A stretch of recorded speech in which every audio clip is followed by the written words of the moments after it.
রাজশাহীতে ডাকাত চক্রের মূল হোতা জুয়েল গ্রেফতার।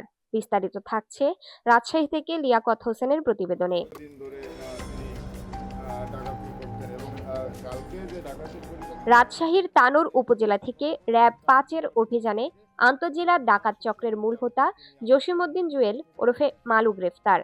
এ সময় তার কাছ থেকে ডাকাতি কাজে ব্যবহৃত একটি পিকআপ ভ্যান, দেশীয় অস্ত্র সরঞ্জাম ও মোবাইল ফোন উদ্ধার করা হয়েছে।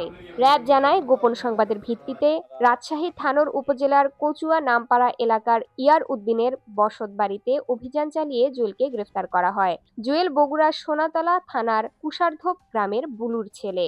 পরবর্তীতে তার দেওয়া তথ্যের ভিত্তিতে বগুড়া শিবগঞ্জ থানার মোকামতলা এলাকায় অভিযান চালিয়ে তার আরও ৪ সহযোগীকে গ্রেফতার করেছে র‍্যাব-১২। র‍্যাবের পক্ষ থেকে আরও জানানো হয়েছে, গ্রেফতার হওয়া এই চক্রটি দীর্ঘদিন ধরে রাজশাহী ও বগুড়া সহ উত্তরবঙ্গের বিভিন্ন জেলায় ডাকাতি ও দস্যুতা চালিয়ে আসছিল। অপরাধ দমনে এ ধরনের অভিযান অব্যাহত থাকবে বলে জানিয়েছেন র‍্যাব-৫ এর মুখপাত্র আল মুমেন।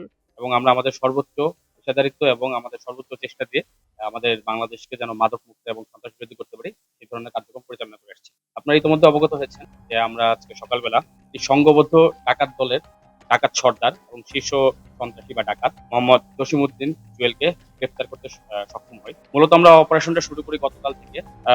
জসিম ইতোমধ্যেই বিভিন্ন মামলার আসামি। তার মৌখিকভাবে আমরা যে জিনিসটা জানতে পারি, তার নামে ইতিমধ্যে ১৬টি মামলা আছে, যেটা সে মৌখিকভাবে আমাদের কাছে স্বীকারোক্তি প্রদান করেছে। মূলত গতকালকে রাতে তাদের আরেকটি ডাকাতি কার্যক্রম পরিচালনা করার কথা ছিল।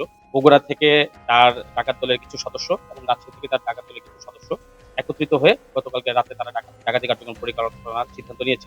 এই ঘটনাটি আমরা জানতে পেরে আমাদের গোয়েন্দা সদস্য এবং আমাদের আভিযানিক দলকে আমরা মাঠে নামাই এবং র‍্যাব-১২ বগুড়ার সাথে যৌথ অভিযানে আমরা মাঠে নামাই। আমরা ডাকাত দলের প্রধান আসামি মোহাম্মদ জসিমউদ্দিন জুয়েলকে রাজশাহী তানোর থেকে গতকালকে সারা রাত চেষ্টা করে আজকে সকালে গ্রেফতার করতে সক্ষম হয় এবং বগুড়া গতকালকে ৪ জন আসামি ৪ জন ডাকাত ধরতে সক্ষম হয় গতকালকে রাতের মধ্যে। মোট ৫ জন ডাকাত দল সদস্যকে আমরা গ্রেফতার করি